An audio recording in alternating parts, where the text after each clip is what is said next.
Hello friends, welcome back to yet another amazing video. तो हम सभी के मन में कभी ना कभी स्पेस में जाने की चाह रही है और हम भी एस्ट्रोनॉट्स की तरह स्पेस में तैरना चाहते हैं। पर क्या आपको पता है वह ऐसा कैसे कर पाते हैं? यह सब मुमकिन होता है जीरो ग्रेविटी के कारण। जीरो ग्रेविटी एक ऐसी स्टेट और कंडीशन होती है जिसमें किसी भी ऑब्जेक्ट का कोई वेट नहीं होता। जीरो ग्रेविटी को हम वेटलेसनेस भी कह सकते हैं। तो अब एक क्वेश्चन हमारे सामने आता है, क्या जीरो ग्रेविटी असलियत में होती है?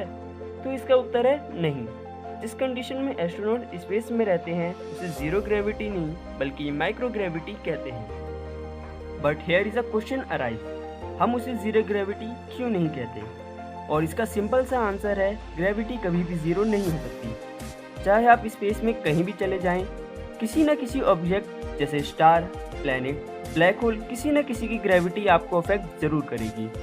पर वह ग्रेविटी इतनी कम होती है कि वह एस्ट्रोनॉट्स को महसूस नहीं होती।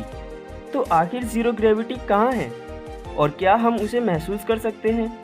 ग्रेविटेशनल फोर्स का इफेक्ट किसी भी इंसान को तब तक महसूस होता है जब तक कोई दूसरा फोर्स उसके अपोजिट में लग रहा हो। जैसा कि बचपन में स्कूल की बोरिंग क्लासेस में हम सब ने न्यूटन चाचा के 3 लॉ तो पढ़े ही होंगे, जिसमें से थर्ड लॉ सबको याद होगा, every action has equal and opposite reaction.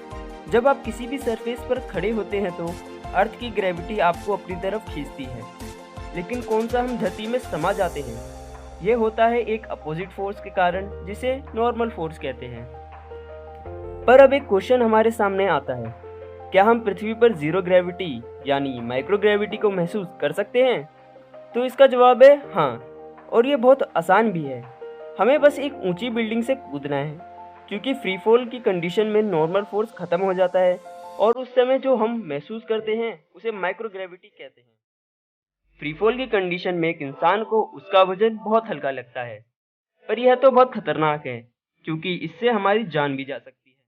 आपने कभी सोचा है, अगर हम किसी लिफ्ट से नीचे आ रहे हों और अचानक से वह लिफ्ट खराब हो जाए और नीचे गिरने लगे, जो भी व्यक्ति उस समय उस लिफ्ट में होगा वह उस वक्त के लिए माइक्रो ग्रेविटी को फील कर रहा होगा, पर बाद में वह अपना अनुभव बताने की हालत में नहीं होगा।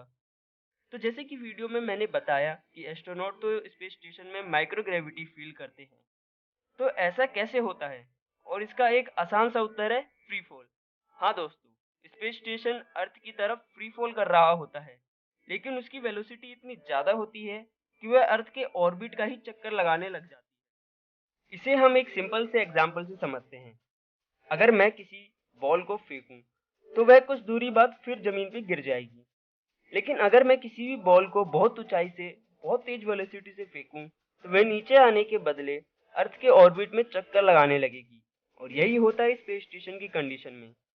बट जीरो ग्रेविटी सुनने में जितनी मजेदार लगती है, उसके हमारे शरीर पर उतने ही बुरे प्रभाव होते हैं। ग्रेट एस्ट्रोनॉट स्कॉट केली जब अर्थ पर 340 दिन स्पेस में बिताकर आए थे, तो उन्होंने अपने एक्सपीरियंस शेयर करते हुए बताया कि शुरुआत में उन्हें सोने में बहुत दिक्कत आई। वोमिटिंग, नोक्सिया तो आम बात थी। उनकी बोन और मसल डेंसिटी भी बहुत कम हो गई थी, जिससे बाद में पृथ्वी पर आकर उन्हें भारी चीज उठाने में बहुत दिक्कत का सामना करना पड़ा। तो जैसा कि हमें इस वीडियो में जीरो ग्रेविटी और माइक्रो ग्रेविटी के बारे में पता चला, तो क्या आप माइक्रो ग्रेविटी एक्सपीरियंस करना चाहेंगे? कमेंट करें यस और नो। और अगर वीडियो पसंद आई हो तो दोस्तों प्लीज लाइक करें और चैनल को सब्सक्राइब करें। हमें आपकी सपोर्ट की जरूरत है। तब तक के लिए सी यू, गुड बाय।